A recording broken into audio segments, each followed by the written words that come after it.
欢迎观看老爸的时光。今天做一个软皮的小油饼，撕开一层一层的，吃起来非常的香。油饼的生胚还可以放在冰箱里冷冻起来，早晨起来几分钟就能烙好，加上鸡蛋、火腿呀，或者是炒个素菜，做个卷饼，特别适合早晨起来上班的朋友，方便快捷的吃上营养又健康的早餐。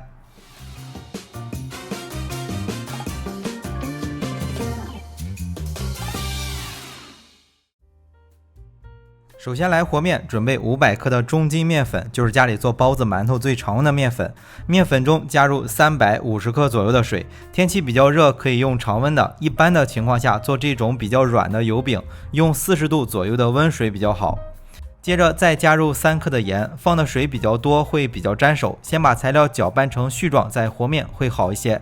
一般的情况下做油饼啊或者是烧饼之类的，用水量都比较大，用水量基本上都是面粉用量的70%左右，所以和面的时候会比较粘手。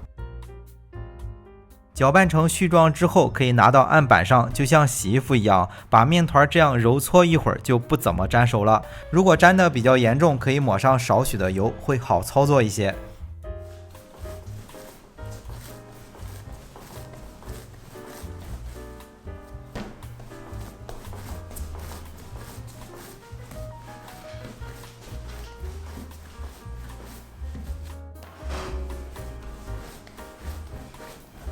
大概揉个2-3分钟就行，揉成一个比较均匀的面团，然后就把这个面团分成4个，可以做4张饼。接下来和面盆中刷上少许的油，然后把分好的面团简单的揉一下放进去，面团的表面也刷上少许的油，一会儿方便取出来，然后盖上盖子或包起来，放在一旁松弛30-40分钟吧。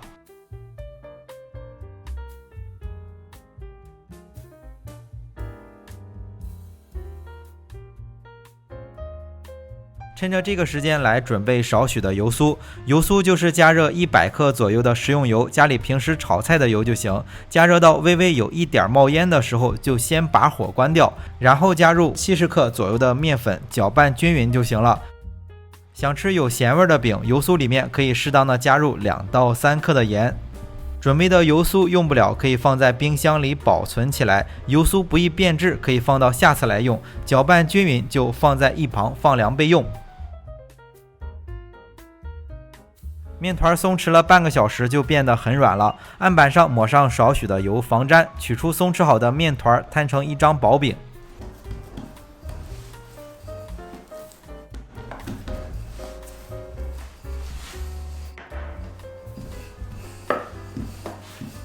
接下来抹上一层油酥，然后饼的半径切开一个口子，然后把饼卷起来。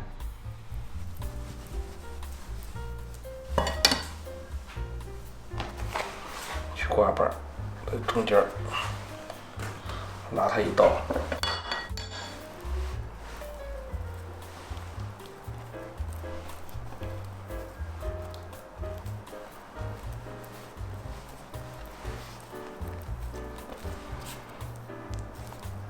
把这个左孔呢，我们把它封上。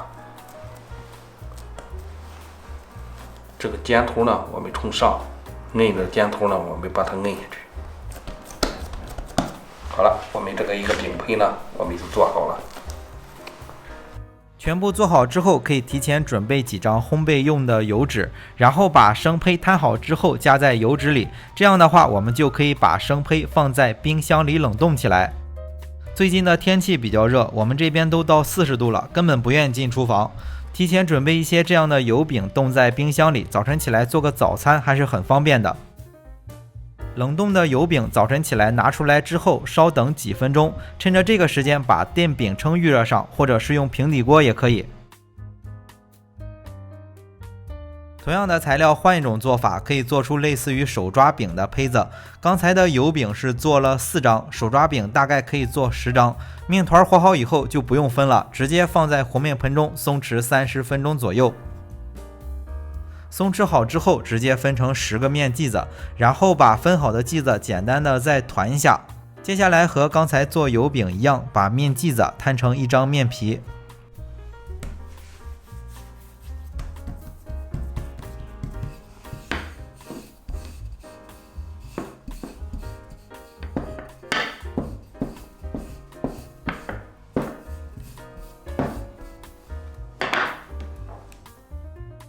面皮上抹上少许的油酥，然后就像叠纸扇一样把面皮叠起来。前几天用的类似的做法做的韭菜盒子，也可以做各种的菜饼，都非常的好。